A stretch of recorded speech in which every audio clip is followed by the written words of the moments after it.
to it, taking the terrible name of the Anti-Federalists. Of course, that name was actually given to them.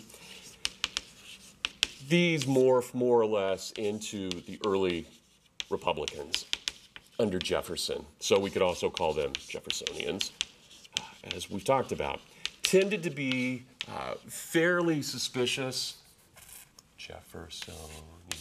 They tended to be fairly suspicious about government, and especially about centralization of government.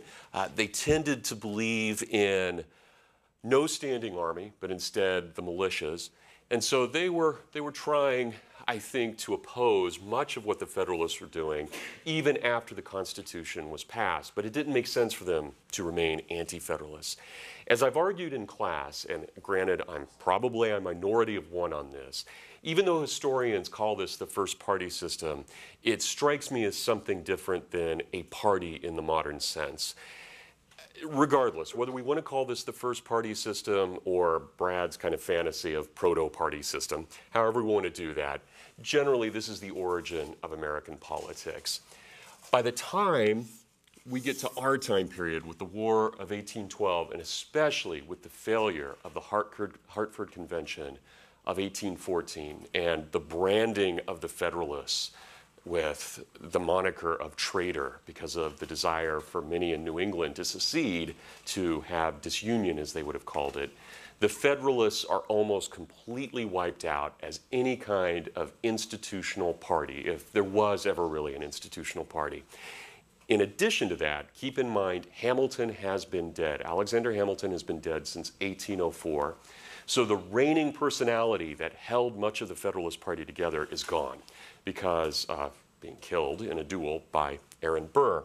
So the Federalists, for all intents and purposes, by 1815, are no longer a viable party except in a few townships in New England. That doesn't mean Federalist ideas are gone by any means, but the Federalists themselves as a viable party have more or less ended by 1815, with the one extremely important exception, extremely important, the Supreme Court Chief Justice, John Marshall. And I am not going to talk about him today. As I mentioned, next Wednesday, Dr. Marino, who is an expert on all things constitutional, and especially on John Marshall, he said, yes, I want to write about my homeboy, talk about my homeboy, when he responded to my email. Paul will come in and lecture on John Marshall next Wednesday and talk about the continuation of that Federalist tradition, which is really important because when we're talking about things like westward expansion and removal, you have a Virginian, of all people, John Marshall, who is really thwarting the kind of growing radical democracy in America, a democracy that tended to be extremely white supremacist, anti-black, anti-Indian, and so forth. Marshall stood as a voice, I think, of reason in many ways, and Paul will extol his virtues greatly. So there is an exception to this. But here's what happens that becomes very interesting for us. With the demise of the Federalist Party, there is only one party. Again, if we want to call it a party, it's really more of a collection of individuals based on diverse personalities. It's not ideological in any kind of modern sense. With the end of the Federalists, the Republicans remain the only form of government, the only political party, again, I use that term loosely, left. And that means that they're going to split almost immediately. And those cracks have already been developing. And we see by the end of the 1820s, in the middle of the James Monroe administration, this thing collapsing.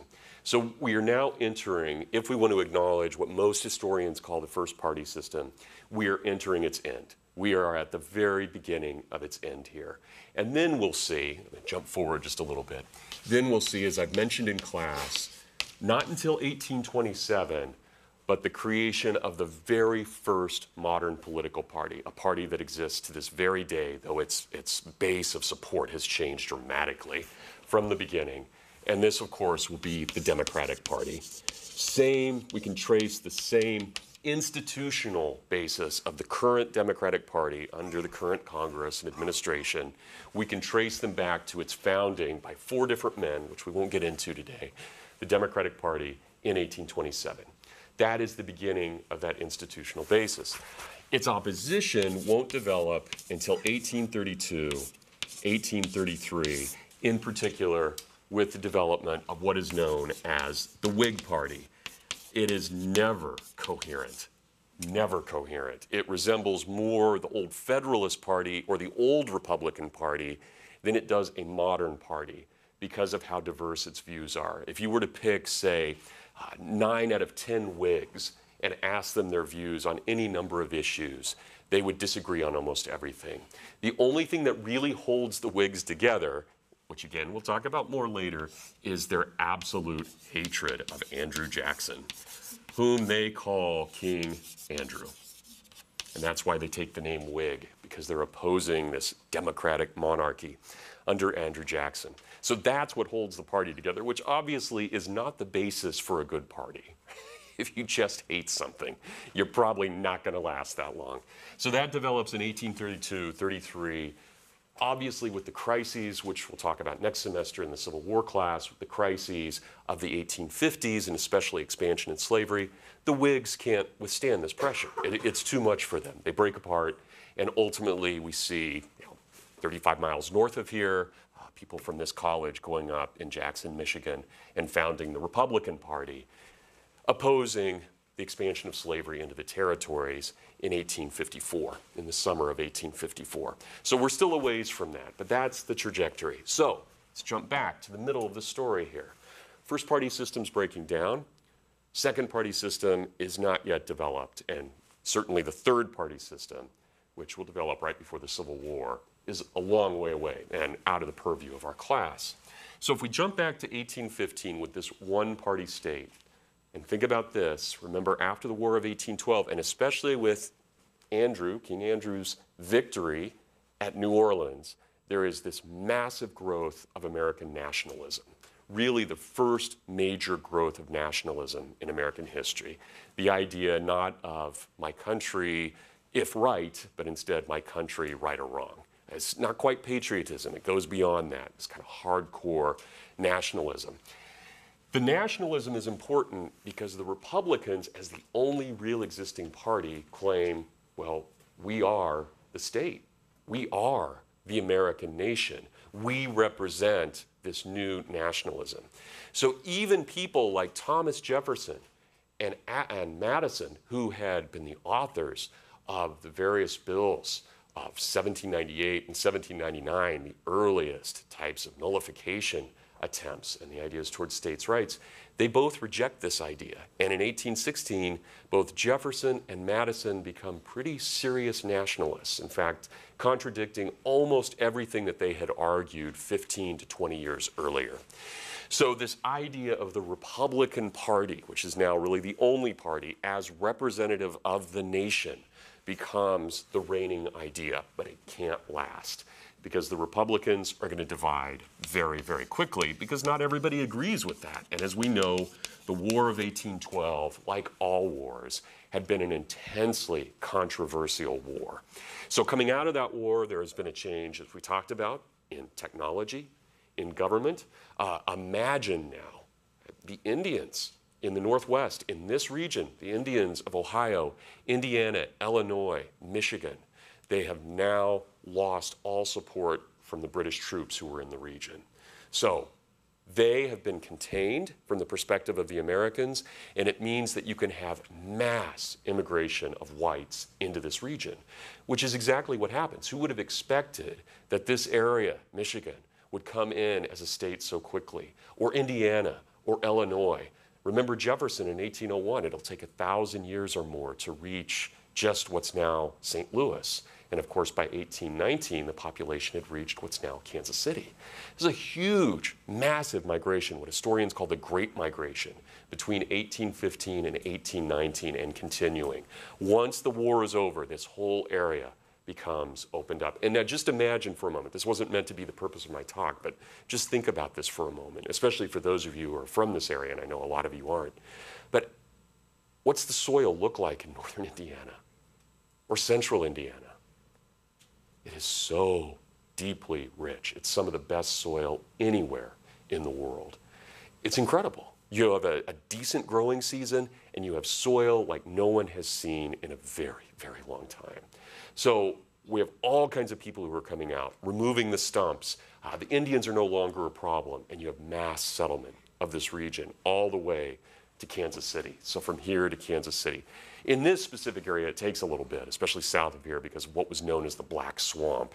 It would take until the 19-teens and 20s to drain that area around Fort Wayne.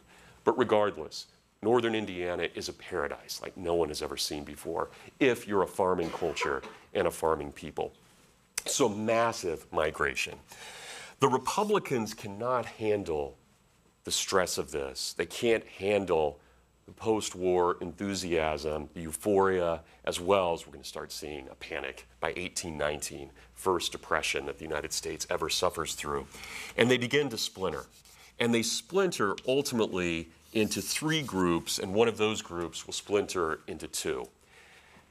So here's the breakup of the party system. Federalists are pretty much off the charts now, except for John Marshall, who he's Supreme Court Justice, so he's meant to be apolitical, but he carries Federalist principles with him. But the Republicans break into what were known as the National Republicans, being led now by Madison. Can you imagine calling Madison a National Republican in, say, 1798 with the Virginia Resolution? Or it's just impossible to think of that. But here's Madison as leader of the National Republicans. In the middle, we have a people that we won't talk about yet, but we will by the time we get to 1827, those who start calling themselves the Democratic Republicans. They had been, I won't say they, as I've talked about in other classes, Democrat was a dirty word. Right? So the fact that they start using that at this time and that it becomes acceptable and then can take that word alone by 1827 tells us a lot about a shift in culture. Remember, because America had been so classically rooted, they had considered democracy as nothing better than mobocracy. They had considered democracy as being ruled by the passions, being the animalistic aspect, not the noble Republican aspect of the soul. So democracy, and calling someone a Democrat, for example, in the 1780s may have easily led to a duel, because that was a challenging of a man's manhood, his virtue, by saying that he was ruled by his passions. So it tells us a lot that the word democracy takes on, it's something we're going to explore all semester, but that democracy becomes this positive thing to the point now where no one, of course, refers to us as a republic. We're always referred to as a democracy in the free world, as the democratic peoples and so forth of the West and elsewhere now. So that word has taken on a very different meaning now than it did in the ancient world or in the medieval world, coming out of the American Revolution and especially out of the War of 1812. And finally, the group I want to spend the most time talking about today, in fact, we'll spend the rest of the day talking about them, are a group that we have no modern equivalent to them, but they were called the Old Republicans. And this is the group that I want to focus on today, because they claim to carry on the legacy of the Jeffersonian Republicans. In fact, they claim to be more Jefferson than Jefferson. I'm going to date myself here, but there was a rock band in the 1980s when I was growing up, great rock band, a Canadian rock band called Rush. And they changed their style at the very beginning of the 1980s, and another Canadian rock band came out. And they said, we're the real Rush, right? We're more Rush than the old Rush. So I always think about that when I think about these guys. I realize I'm really dating myself here, but notice I didn't go back as far as Led Zeppelin or anything, but Rush. So the Old Republicans claim that they are the true Republicans. All right, so let me just back up quickly. What distinguishes the National Republicans from the Old Republicans? The National Republicans are those who had been Jeffersonians and Madisonians, who had argued that, in fact, we did need a decentralized polity, but with the War of 1812, and for America to, as they see it, to become a viable power, and especially after the Battle of New Orleans and the success there by Andrew Jackson, the argument of the National Republicans is there's proof here that the kinds of things we wanted to be true, such as no standing army, no longer seem to be the case. And in fact, where does the greatest danger come from? The greatest danger comes from our frontier regions. Think about where the British did or could have done great damage, here in the Great Lakes or down in New Orleans. And so the goal of the National Republicans, men like Madison and then later James Monroe, the goal becomes to create public works as quickly as possible to tie together the East with the West, to make sure that the peoples who were moving so quickly out to the frontier do not become loosed from the Confederacy, do not become loosed from the nation, but instead remain connected in some way. And the best way to do that, the most efficient way, they argue, is through a whole system of public works. John C. Calhoun, of all people, who will later be the great exemplar of states' rights, was a hardcore nationalist. And at this point, he makes a speech in 1817 that the goal of the federal government, and I'm not joking here, this sounds like something out of a bad science fiction movie, but he says that the goal of the federal government is to now transcend the limits of space and time, right? We must conquer space. And of course, he doesn't mean that in the Star Trek sense. He means that in moving westward. And the only way to do that is through a whole series of canals and public works. So things are changing here. This is not the Republican Party of your father, right? Of these guys' fathers. This is a major change. Strong military, strong public works, and maybe even things like high tariffs in order to protect budding manufacturing and industry in America. So not the kind of thing you would have seen Jefferson arguing in 1800 or 1801. Yes, question? Did you say that they wanted to have tariffs or not have tariffs? They're beginning to debate that. Okay. And there's going to be a divide among those national Republicans who are from the South and those who are from the North. But that question is a serious question. Remember, the tariff had been there, especially with the embargo under Jefferson and then again under Madison. Okay. So the question becomes, was that tariff beneficial or not? So that they are starting to debate that. Okay. And that's going to divide them very strongly from the old Republicans, as we'll see here in just a minute. This is a great question. I just wanted to clarify. Yeah, thank you. The national Republicans really divide. They divide into two. So even if we're talking about three major groups, the national Republicans divide between those who believe that it's permissible under the existing Constitution to go ahead and put these public works in. So you have those who say it's already constitutional, and those who say it's the greatest idea possible, but it's not constitutional. So we need to have an amendment to the Constitution. So the national Republicans themselves divide, and probably the leader of those who say, yes, we need tons of public works, but it's not constitutional, is James Monroe, who will be the president, of course, after James Madison. He will be our 5th president of the United States. Had been a great, great war leader during the Revolution, had been a war hero, very interesting figure, probably. Even though he's allied with Madison and with Jefferson, he's far more moderate in his politics than Madison or Jefferson. He's often kind of disregarded as an unintelligent man. He's actually quite intelligent. He's just, if you put someone up to Jefferson, nobody looks that great if we're comparing intelligences here. But James Monroe, when he becomes president, says, yes, we need all this stuff. Get me an amendment to the Constitution and we'll work on it. So he's resisting it only because he thinks it's unconstitutional. We had another question over here. Yes, please. You were describing the old Republicans and the national Republicans by differentiating them on westward expansion, maybe a little bit. And I was curious, Jefferson was in favor of going westward, and Calhoun, which you said was a national Republican, was also in favor of going westward. So how are they differentiated in that way? Because they seem to be both looking to the west, going that direction. So yeah, thank you. The question, I'll answer this quickly because we'll get into this in a little bit. It's actually one of the 6 points I want to make about the old Republicans. Their idea is that, and it becomes, the old Jeffersonian idea was that settlement westward would have to be Republican in the small r sense, so not political party here, but actually old Republican ideas. I hesitate to use ideology yet, but what we would now call ideology, right? Grouping of ideas. So old Republicanism had argued that it is perfectly permissible for families and individuals to go west, but they should not expect the army to come to their rescue if they come into conflict with the native tribes. They have to take that as a chance. Or maybe they can work it out. Maybe they can buy land from the Indians. Maybe they can trade with the Indians. But there's not the expectation on the old Republican idea that if you go west, you should expect the federal government to help you. It's a private move. Fine, take your chances. Take your gun. This is early America. Take your gun, take your family, do what you can with the land. Good luck. We wish you well. But it's not this, if it doesn't work for you, the cavalry's going to ride in and save you.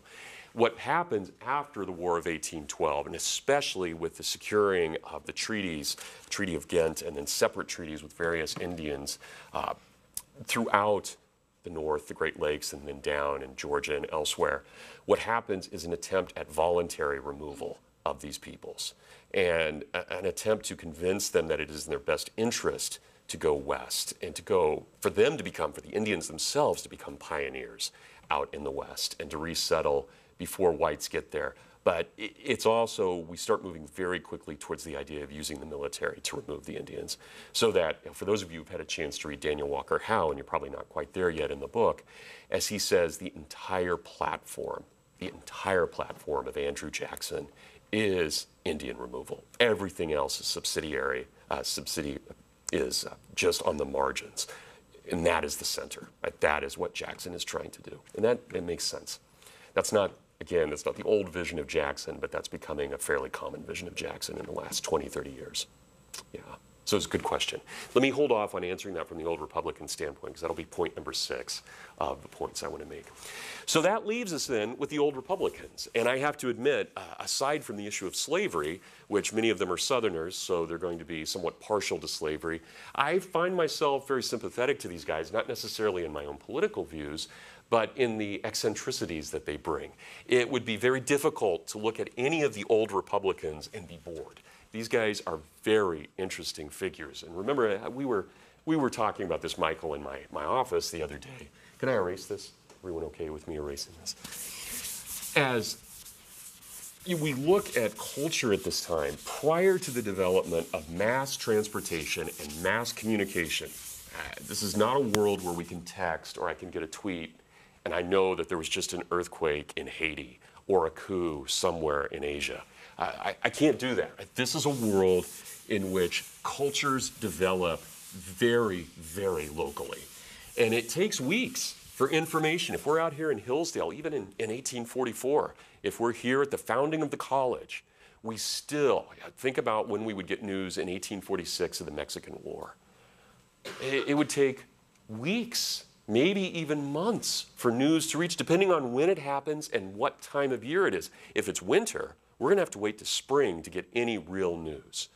So it takes a long time, and that matters because we're talking about a world that is so utterly foreign to us. Not that humans are different or human nature is different, but the fact that communication does not travel as quickly as it does now, the fact that it takes weeks, means that we don't all speak like Dan Rather, like we do now. There are deep accents. There are local customs. And what we find with the old Republicans is an attempt to preserve many of those old local customs. And this is the point I really want to make. When we look at the old Republicans, figures like John Randolph, who is the leader, sometimes these guys are called Randolphites or Randolphians. We could come up with all kinds of things. Right, this never sound that pretty.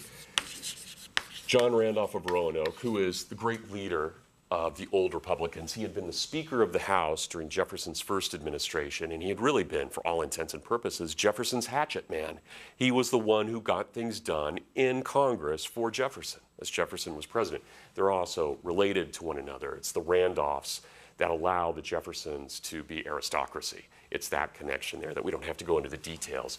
But Southern, I don't know if you guys ever look at Southern genealogy, right? It's just always, well, if you look at my genealogy, it's a pretty straight tree, you know, this guy married this guy. You look at Southern genealogy, it's this kind of tangled web of things. And the elites are always intermarried, and that's part of this. Right? These Virginians here, John Randolph of Roanoke in particular, the man who is his best ally, and these are the two I want to deal with, though generally we name 6 or 7 old Republicans who were really leading things and their followers, is John Taylor of Caroline. And my point about communication is this.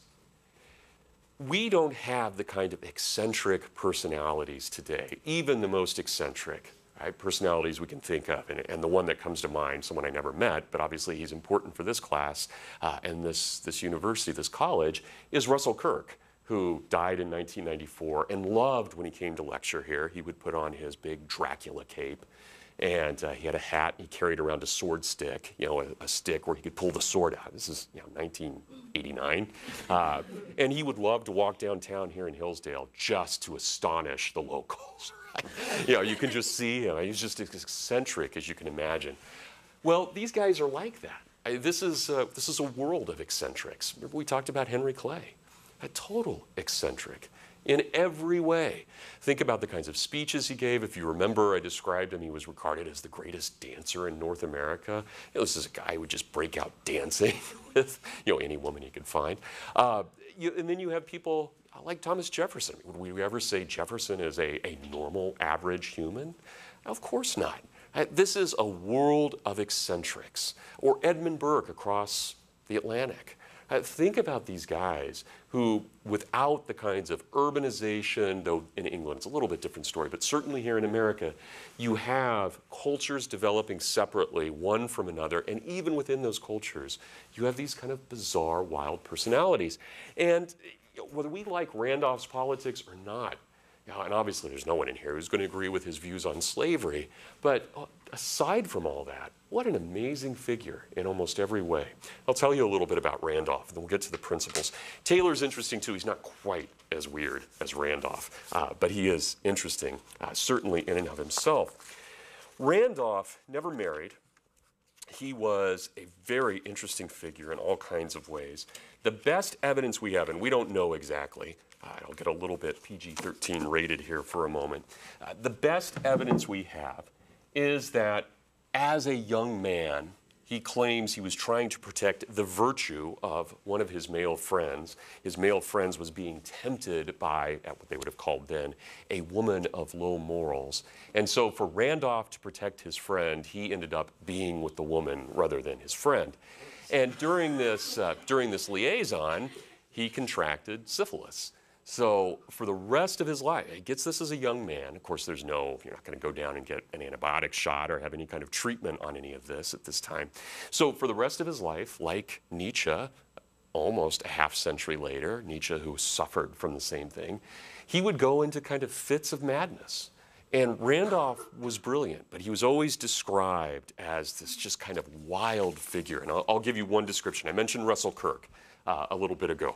Russell Kirk wrote his master's thesis, of all things, on John Randolph in 1940. It then became his first book, which is still regarded as the quintessential biography of Randolph. It became his first book in 1951.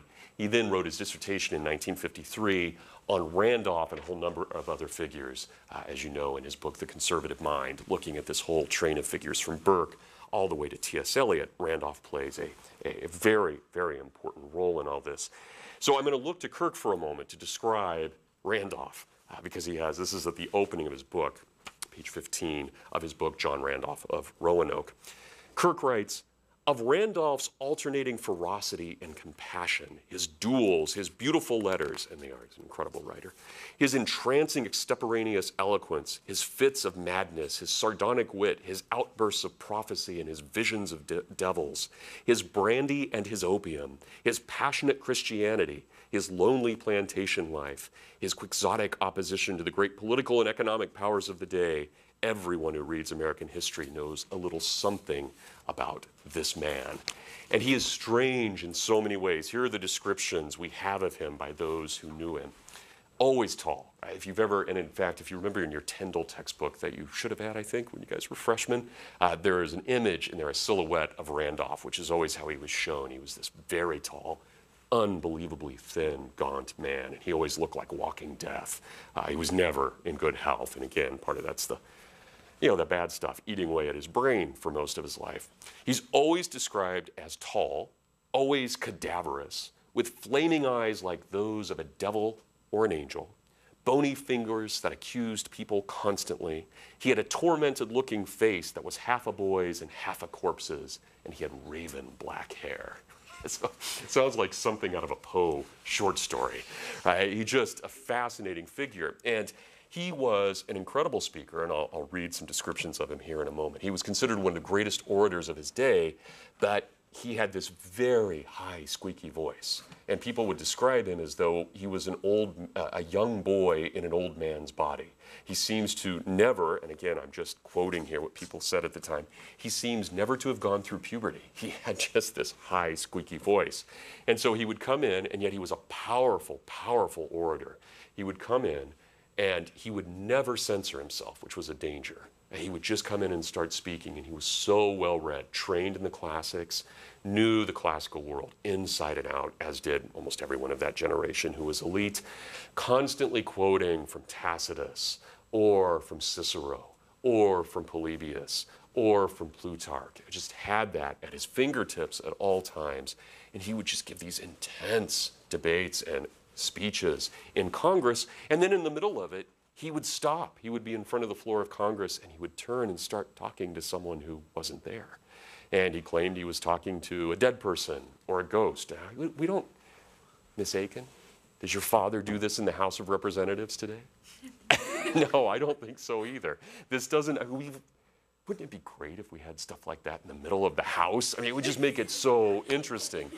And it doesn't happen now. But this is, and of course, they thought he was weird too, right? I mean, something's clearly not right. And who knows what he was seeing? He also, as Kirk describes, he loved to carry a bullwhip with him. And he was an expert at it. And anytime someone said something he disagreed with, even in Congress, he would crack the bullwhip. And he would call the person a maggot. So that was his attack on them. But a fascinating, absolutely fascinating figure.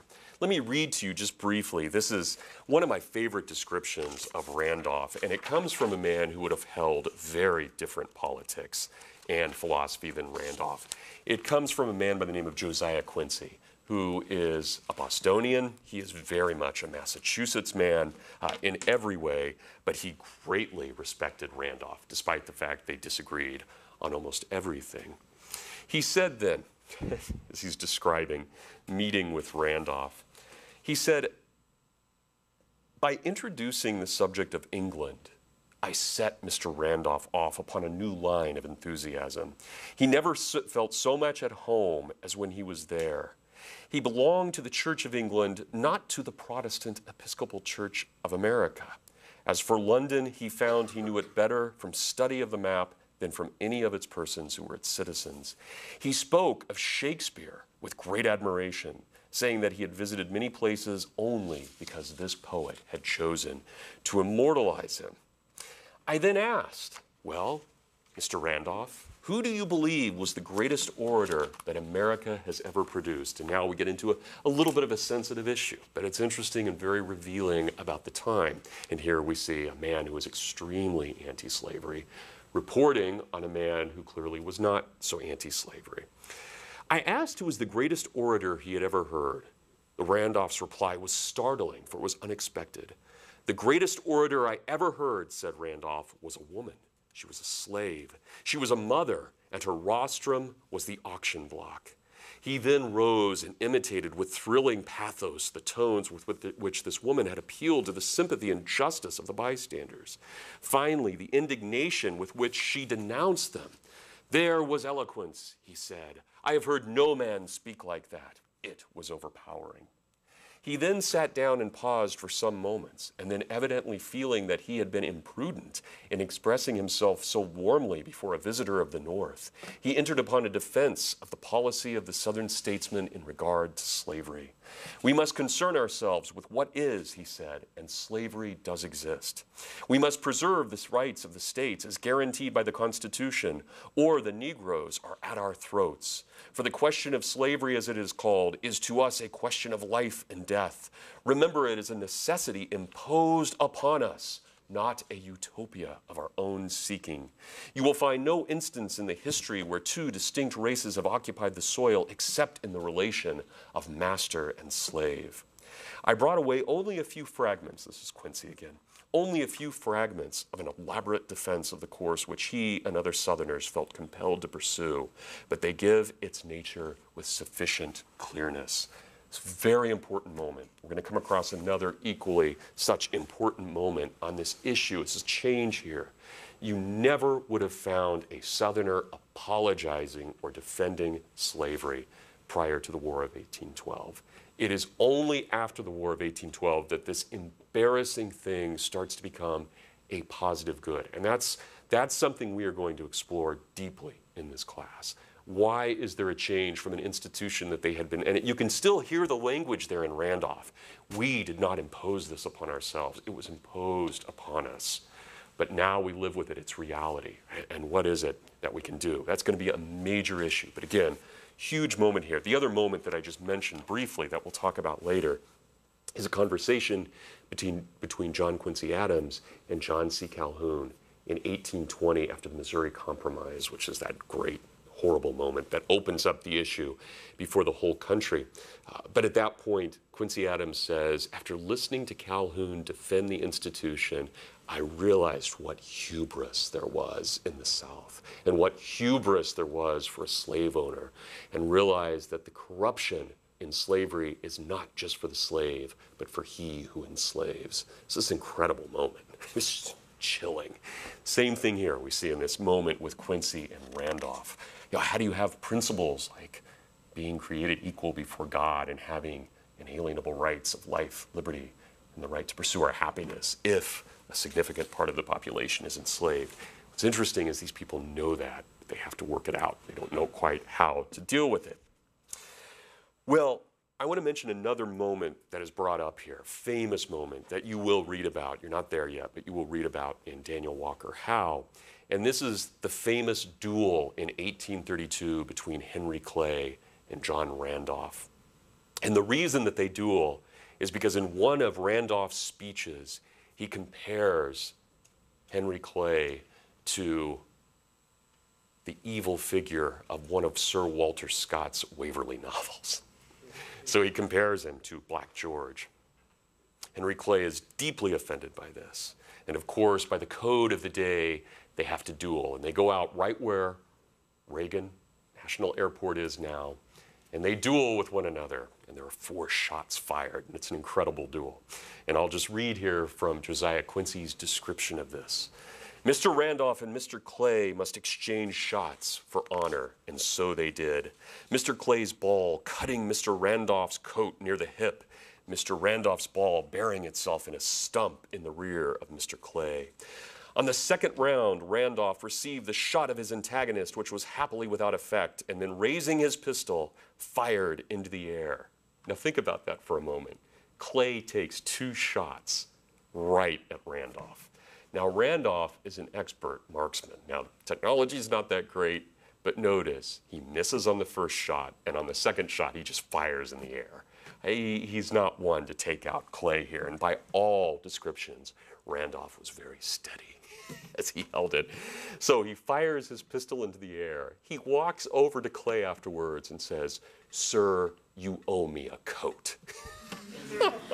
And the reply from Clay is, "Yes, sir, I am glad the debt is no greater." And so ended an affair which Mr. Benton places among the highest toned duels he ever witnessed. Just an amazing time. So even here, Clay and Randolph, they work this out. Well, let me give you the principles of the old Republicans. And there are 6 of them, as I said. And the only place I've found these where they still exist in America, and of course not all of them, maybe in rural Texas, maybe. And I'm not sure I could explain exactly how there would be a continuity there, but maybe in rural Texas. These ideas, these Republican ideas that the old Republicans hold, are really Republican ideas from Rome, at least idealized. They are very Roman, but they are also very 18th century Protestant. And in particular, even though both Taylor and Randolph are very high church Anglicans, despite that, their image of what a republic is very typical of what we might find from almost any of the founding fathers. So the 6 things that they believe in are things that really do carry over from the founding, good or bad. These are things that carry over in many ways from the founding. And I say that because by calling themselves old Republicans, this is not just some kind of strange fiction. I mean, regardless of whether there are fictive elements in it, they truly believe they are carrying on the legacy of the American Revolution. There's no question about that. Even, I mean, think about Monroe. By admitting this thing is not constitutional, he at least is admitting that he's innovating on what the founders had wanted. What these guys are trying to do here, and they're both Virginians, they believe, right or wrong, they believe that what they are doing is in line with the American founding as understood through the 18th century, especially England and the Commonwealth men, people like Edmund Burke, before them the writing of Cato's letters, and so forth, all the way back to Cicero and to Cato. And I don't think we could ever fully appreciate either Randolph or Taylor without recognizing their own debt to the classics, to Tacitus, to Cicero in particular, as well as to Cato the Elder. Cato the Younger a little bit, but especially Cato the Elder. So I'll give you these 6 points, all to me very interesting, and you'll see how they mutate and become a part of Southern culture prior to the Civil War. Number 1, the only job of government, of any legitimate government for the old Republicans is to ratify what has been discovered in nature. That is the only job. And so when Randolph brings his bullwhip into Congress and he calls someone a maggot, he means that in the sense that a maggot is anyone who is trying to innovate on what we know to be true and sure. So all change, all legislation, I should say, all legislation is merely a ratification of what has been discovered in the principles of nature as a part of the natural law. These guys are very deep natural law thinkers in this sense. Everything has to be based on this. So anything that we want to change, the idea of creating a whole system of networks and canals, for example, regardless of what we think of those, good or bad, and I'm sure we've all benefited from the interstate system and so forth, but regardless of that, their argument is this a principle we can find in nature? Is this something that nature or God intended us to do? And if we go beyond that, if we start concentrating power and use power for our own ends, according to these old Republicans, we have violated God's law as well as the law of nature. And in the end, it'll come back. This sounds like, if you remember the Stoics from freshman year from our heritage course, this sounds very much like Epictetus or Marcus Aurelius. Who is the man who sins? He who violates the natural law. This is old Republican Stoic thinking. And it shouldn't surprise us since these guys are classically trained. Number 2, similar to this, a deep affection for the agricultural life. Now that may sound strange talking about someone in 1810 or 1820 promoting farming, because that's really what anybody did. The vast majority of people in human history after the whole hunting-gathering stage have been farmers. All civilized history, all recorded history up to this point had been farming. But of course, manufacturing is starting to develop. And from the standpoint of the old Republicans, manufacturing is ultimately unnatural. And this, we'll get into a little bit of metaphysics here for a moment, because I think it's interesting to see how they believe this develops. So number 1, essentially the natural law. Government is meant only to ratify what has been discovered, not to be innovative. To be innovative is to be a maggot. It's to be a fly of the summer, to last 3 days, right? Just create disgusting things. Well, we won't go into the biology of flies, but no, it's not good, right? Men are something different than that. Humans are something different than that. Number 2, though, is that agricultural life is the great ideal. It's not just because it's been historically the norm. It is also for these men, as deeply devout in their own faith, it is also found in the Judaic story, the Hebraic story of Genesis, and the idea of man being a steward over creation itself. But here's their argument about manufacturing, and it's one that we're going to see for quite a while in the South. All technology for these men is an innovation on the part of a very intelligent monkey, as they see it. It is not rooted in humanity itself. With the fall, the earth became one step away from God. And the idea of an agricultural life is living within creation. It's getting up with the sun, going to bed with the sun. It is knowing that the kinds of things you do in winter as a farmer are not the kinds of things you do in the summer. You live with this constantly.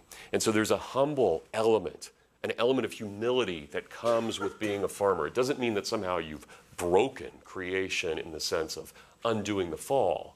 But being in a fallen world, agriculture as they thought it was the best way to live in the best means possible that God would desire.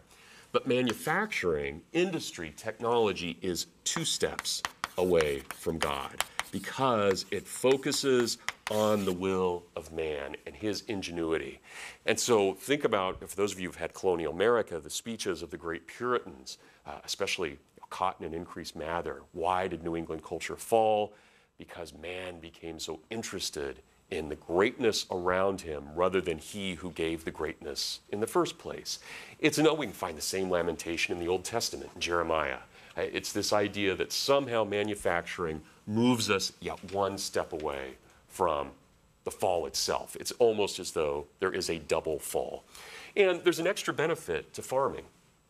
You have a Great Depression, and you've been out farming and canning, you're probably going to be okay. There's a revolution in Washington, D.C., and you're farming out in Michigan, you're probably going to be okay. You've got your own plot of land. You are the head of what you own and what you survey.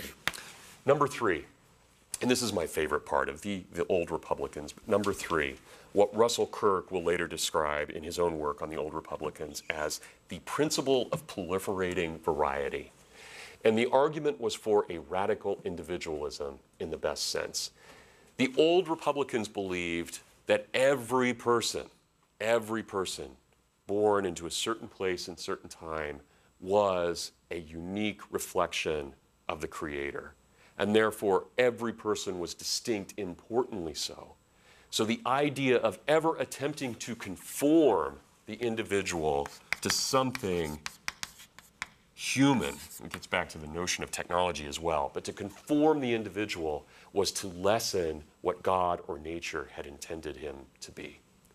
So the eccentricities, the kinds of things that we do well, whether it's tinkering or whether it's helping people or whether it's cooking or whatever it may be, being a counselor, being a teacher, being a legislator, these are things that should be celebrated. This is true diversity for the old Republicans because we each do that differently.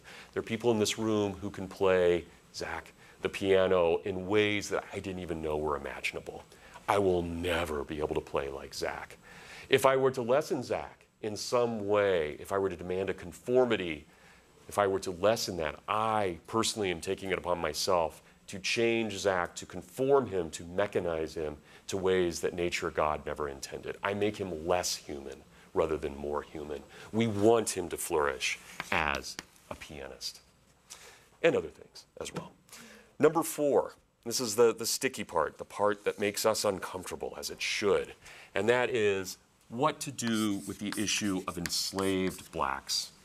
And the argument that Randolph makes here is an argument that we will see later in de Tocqueville as well. The argument is this, and it is a deeply Republican argument going all the way back to the ancient world.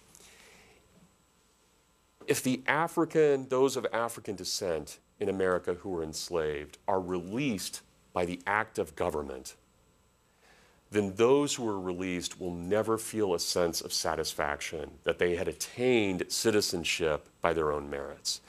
If, however, Randolph says, they attain their own independence through their own merits, this would almost certainly mean revolution. And if it means revolution, it means that there would always exist between the two peoples, whites and blacks, an animosity over that revolution. So there is a no-win situation with the issue of black slavery. Either way you go, one group or the other will be resentful. And for those of you who have the Civil War, you know that Lincoln has to deal with this exact same question. And it is the most difficult thing. And Lincoln comes up with an ingenious answer: recruit blacks into the Union Army. Have all black regiments so that there can be a fight and a demonstration of Republican manhood. And it works. In July of 1863, incredible moment. Think about the sacrifice of the 54th Massachusetts in South Carolina.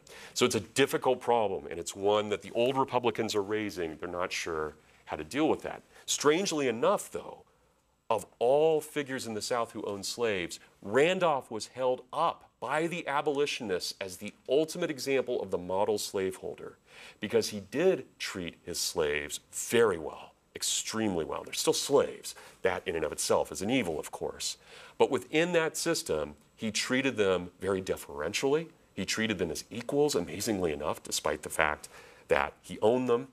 He always bowed to them. He made sure that families stayed together. And when he died, he manumitted all of his slaves, and not only that, but he gave them each a parcel of land in Ohio so that they could farm. It's a pretty amazing story. It was a great kind of famous abolitionist poem that was repeated all the time about Randolph as the ultimate slave owner, and it went like, this is it. I almost said it went like this. It is this. He held his slaves, yet kept the while his reverence for the humane. In the dark vassals of his will he saw but man and woman. No hunter of God's outraged poor his Roanoke Valley entered. No traitor in the souls of men across the threshold ever ventured. So this was seen as if there's going to be slavery, which of course again is an absolute evil, but if there is to be slavery, he is the model slaveholder, and especially with the fact that he manumitted all of his slaves at the end of his life. All right, last two things, and we will call it a day. Number 5, the Constitution must in every way be strictly adhered to. There is no such thing as reading between the lines in the Constitution. The Constitution either allows it or it doesn't. There is no fiction that we can interpret something into the Constitution. It is, for the old Republicans, a document that is sacred as it is, and there must be an absolutely strict construction of that. And finally, number 6, the question that was raised earlier about westward expansion. There was a deep fear about any kind of governmental aid in westward expansion because of the kind of control that would give D.C. over the hinterland. It was a fear on their part that you would be lessening the diversity of the United States, that you would be centralizing it to the point that it would not only render what's going on the frontier less valuable, because you don't have the kind of expression and diversity of a true Republican as they saw it, but it also would allow those in D.C. to gain power, which they would then use elsewhere. And the real break, the moment that the old Republicans leave the Jeffersonians, is over the Louisiana Purchase. They had been diehard Jeffersonians until Jefferson had purchased Louisiana, which they believed to be illegal, and they believed it would be dangerous for the Indian as well as for the American. They thought Jefferson had absolutely no right to do this. And that is the real break, the beginning of where they are old Republicans rather than new Republicans. All right, since I've been talking about Randolph, I will just leave with this. As you can imagine, these old Republicans are not what you would call great egalitarians, except in the sense they want this kind of radical individualism, the best of persons coming up. Remember what else is developing at this time? A kind of sentiment towards democracy. And I'll end with Randolph's words on this. I will never live under King Numbers, who is no better than any other king. I will not be his steward, nor ever make him my taskmaster. I will obey the principle of self-preservation, a principle we find even in brute creation itself, in flying from this mischief of pretended democracy. So this guy didn't mince words, right? And you can hear the bullwhip. All right, thank you guys very much. I will see you, remember no class on Friday. I will see you though on Monday. We'll be back and we'll pick this up and we'll start talking about the other parties. And then Wednesday, Paul Marino will be in. More of a collection of individuals based on diverse personalities. It's not ideological in any kind of modern sense. With the end of the Federalists, the Republicans remain the only form of government, the only political party, again, I use that term loosely, left. And that means that they're going to split almost immediately. And those cracks have already been developing. And we see by the end of the 1820s, in the middle of the James Monroe administration, this thing collapsing. So we are now entering, if we want to acknowledge what most historians call the first party system, we are entering its end. We are at the very beginning of its end here. And then we'll see, jump forward just a little bit, then we'll see, as I've mentioned in class, not until 1827 but the creation of the very first modern political party, a party that exists to this very day, though its base of support has changed dramatically from the beginning. And this, of course, will be the Democratic Party. We can trace the same institutional basis of the current Democratic Party under the current Congress and administration. We can trace them back to its founding by 4 different men, which we won't get into today, the Democratic Party in 1827. That is the beginning of that institutional basis. Its opposition won't develop until 1832, 1833, in particular with the development of what is known as the Whig Party.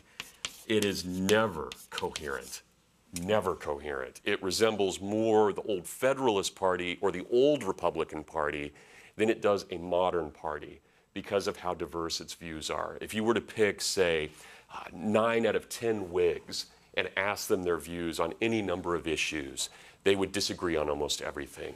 The only thing that really holds the Whigs together, which again we'll talk about more later, is their absolute hatred of Andrew Jackson, whom they call King Andrew.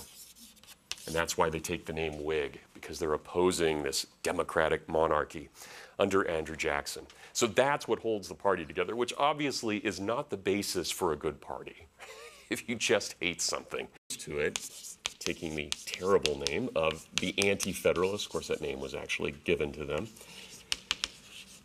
These morph more or less into the early Republicans under Jefferson. So we could also call them Jeffersonians, as we've talked about. Tended to be fairly suspicious. Jeffersonian. They tended to be fairly suspicious about government and especially about centralization of government. They tended to believe in no standing army, but instead the militias.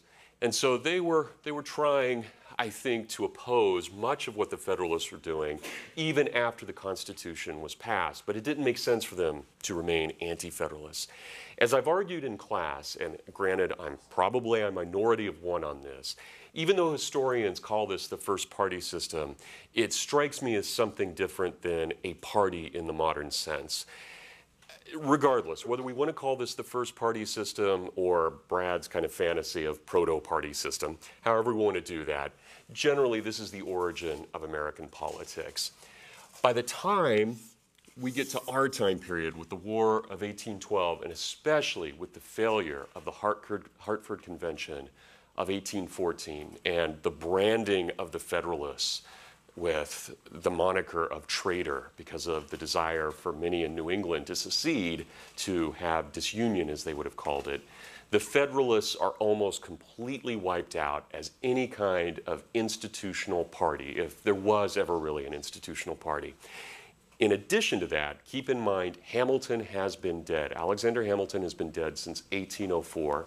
So the reigning personality that held much of the Federalist Party together is gone because being killed in a duel by Aaron Burr. So the Federalists, for all intents and purposes, by 1815, are no longer a viable party except in a few townships in New England.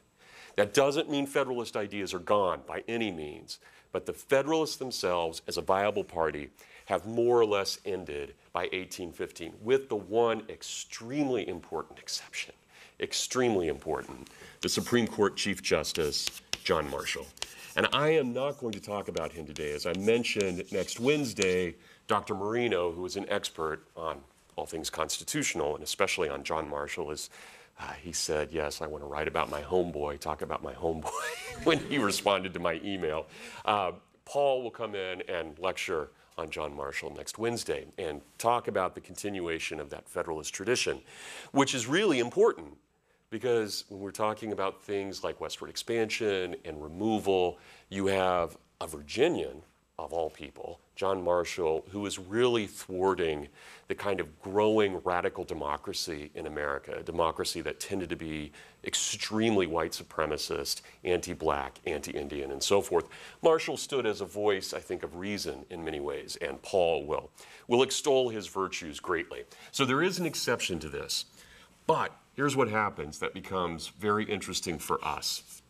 With the demise of the Federalist Party, there is only one party. Again, if we want to call it a party, it's really